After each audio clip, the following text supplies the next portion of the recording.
Unfortunately, we live in a world where schools don't teach kids about money. But see, that's where the parents come in. And what if I told you the rich don't actually raise their kids to be smart? They raise them to think differently about money. That's right. While most kids grow up learning how to get a job, the kids of the wealthy are learning how to create jobs. And that's just the start.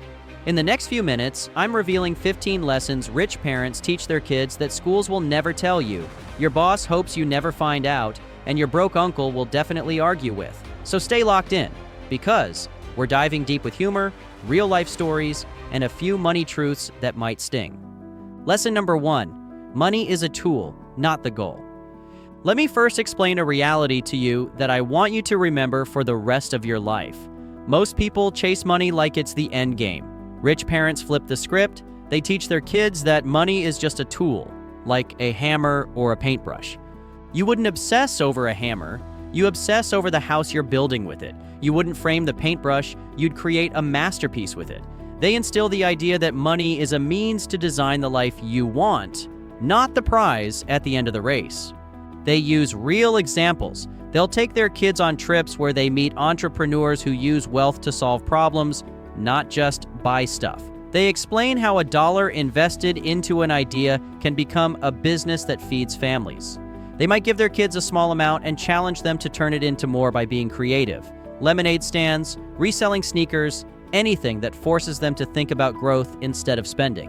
One wealthy father told his son, "Never love money, love what it can create."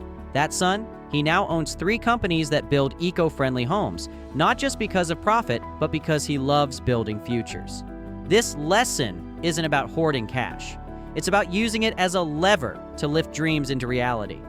But if you think that sounds smart, wait until you hear what they teach about failing, because this next one will change how you see mistakes forever. Lesson number 2, failure is just tuition. Now, what do I mean by this? Well, let's clear something up. Poor parents fear failure. Rich parents treat it like a class you pay for. They actually reframe mistakes as investments in knowledge. When Elon Musk's rocket exploded, he didn't cry. He learned, and then he built another rocket. Rich parents encourage their kids to try, fail, learn, and move on, because they understand that every setback is a lesson you've prepaid with effort. They often share stories of their own failures, bad investments, business ventures that tanked, ideas that flopped. Instead of hiding these, they turn them into case studies at the dinner table. One father told his daughter how his first company went bankrupt, but what he learned from that experience made his second company a billion-dollar success. Each failure is tuition in the school of success. They'll say, every mistake you make is a class you just attended. Don't waste it by not taking notes. They even gamify it. Some families have a tradition where everyone shares their biggest failure of the week and what they learned from it. The message? Falling down isn't embarrassing. Staying down is. Imagine falling off a bike. Do you quit riding? No! You learn balance, you ride better, and eventually you ride faster than ever. All right, now I need to address something real quick. Most people will hear these lessons and not apply anything I'm telling you. And it's not just this. We've created an entire playlist on the fundamentals of financial freedom. Go back and watch those videos and make sure to subscribe to the channel to always stay updated. But what happens when their kids do succeed? That's where lesson 3 kicks in, and it's all about the power of investing early. Lesson number 3, start investing yesterday. So what does that even mean? Don't worry, I'll explain everything in detail. Just be patient, because it's important to understand the theory before I explain the practice. Rich parents teach their kids the magic of compound interest and why time in the market beats timing the market. They often use vivid metaphors: planting a tree, filling a snowball, letting a tiny stream carve a canyon. The earlier you start, the less effort it takes to build wealth. They'll open custodial accounts for their kids, matching every dollar they save, showing firsthand how growth accelerates over time. They teach practical steps too: investing in low-cost index funds, reinvesting dividends, and never panicking during downturns. They explain how $1,000 invested at 18 could grow to tens of thousands by retirement, while waiting just a decade slashes the outcome in half. One teen invested her babysitting money into index funds at 15. By 30, she had a 6-figure portfolio. That's not luck, that's math powered by time. This lesson isn't about risk-taking. it's about consistency and patience, letting small investments snowball into something massive. Speaking of sweat, rich parents also teach their kids something about work that'll surprise you. Lesson number 4, work to learn, not to earn. Look, you need to understand this clearly. While most people chase paychecks, wealthy kids chase skills. Their parents drill into them that every job is a classroom. They'll take roles that others overlook because the experience is worth more than the paycheck. They intern at startups where they see every part of the business, shadow CEOs to learn decision-making, and even work for free if it means gaining valuable knowledge. Rich parents frame work as an opportunity to collect tools for your mental toolbox: negotiation, sales, leadership, problem solving. These skills can print money forever. A paycheck only lasts until Friday. They share stories of entrepreneurs who started in low-paying positions but used the skills they learned to build multi-million-dollar companies. They say, focus on learning now and earning will take care of itself later. But having skills is one thing, knowing how to use them is another. Enter Lesson 5. Lesson number 5. Networking is worth more than grades. I've said this in one of our previous videos. Grades open doors, but networks build skyscrapers. Rich parents teach their kids that who you know can amplify what you know. They encourage attending seminars, volunteering at industry events, and seeking out mentors who have walked the path they want to take. They explain that every conversation is an opportunity to learn or to spark collaboration. They also model networking themselves, bringing their kids to dinners with business partners or community leaders to watch relationships form. These experiences show that success often comes from who you surround yourself with. One well-timed introduction can lead to partnerships, funding, or life-changing advice that no classroom can provide. Rich parents emphasize that networking isn't about using people. It's about creating genuine value for others and building connections that grow stronger over time.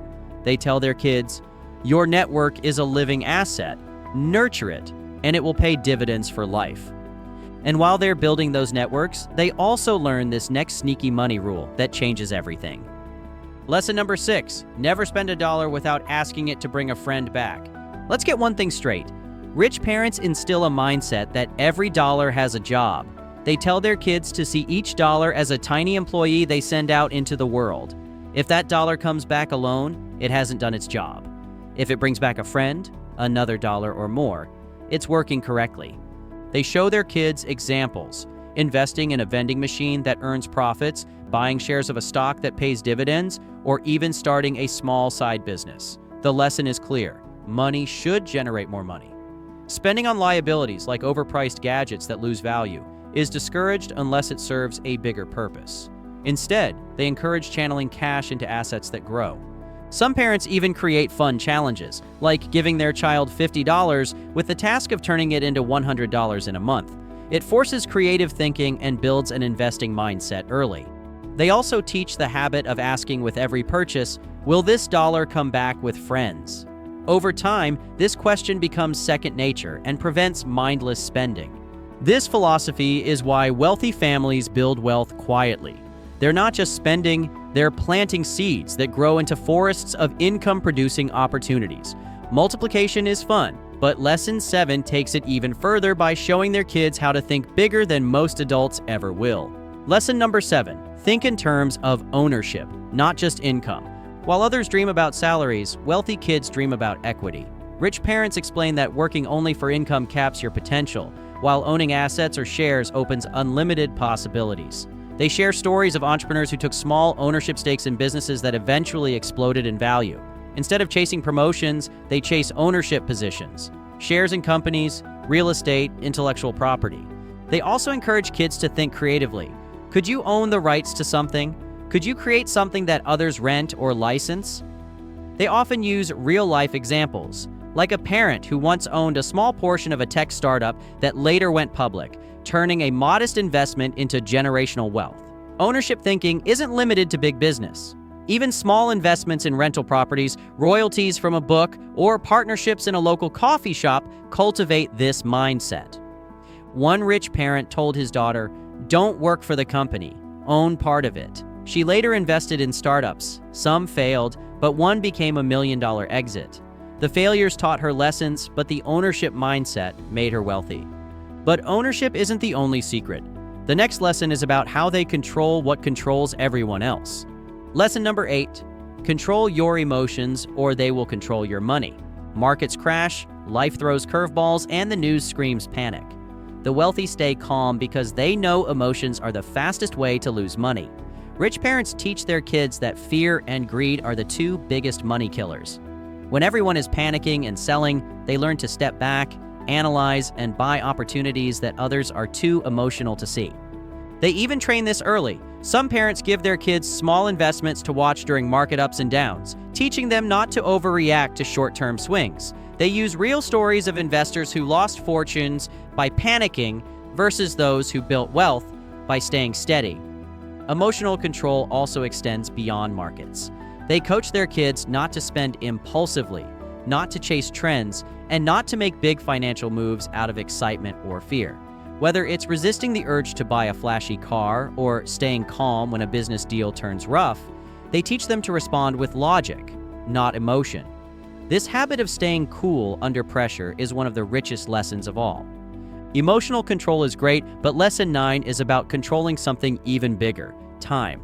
Lesson number 9, time is the most valuable currency. Here's a golden piece of advice I want you to remember for the rest of your life. Money is infinite, time is not. Rich parents drill this into their kids early. Once a minute is gone, you can never buy it back. They teach them to treat their hours like gold and to spend them wisely.